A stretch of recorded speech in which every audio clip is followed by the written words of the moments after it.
Lumapit ako sa inyo. Sinabi ko kung anong problema ko. Anak ng asawang may sakit dito, Jack, hindi ko sino lang. Ano bang akala mo? Nasarap na sarap ako? Nasiyang-siya ako nung gabing yun?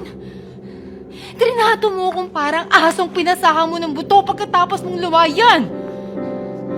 Siguro nga para kang aso na pinasahan ko ng buto. Pero yung butong pinasa ko sa'yo, nilawayan ko man yun. Akin yun. Asawa ko yun. Nakamuntik mo ng inagaw sa akin dati. Sa tingin mo nakakalimutan ko na yon? Hindi ko nga alam na may ibang babae sa buhay ni Edward noon. At nung nalaman ko, nanggulo ba ako? Hindi ba nanahimik naman ako? Eh sana pininindigan mo na. Dahil ina ako, Jack! Kung sa bagay, bakit ko naman naasahan na may intindihan mo? Hindi ka naman nagkaroon ng anak na kailangan mong buhayin! Hindi mo alam kung ano sinasabi mo. Hindi mo alam kung anong pinagdaanan ko.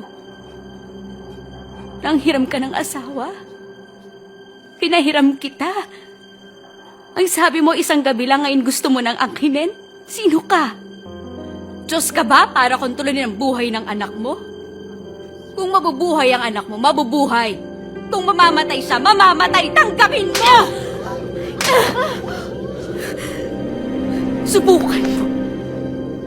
Subukan mo agawin sa akin ang asawa ko.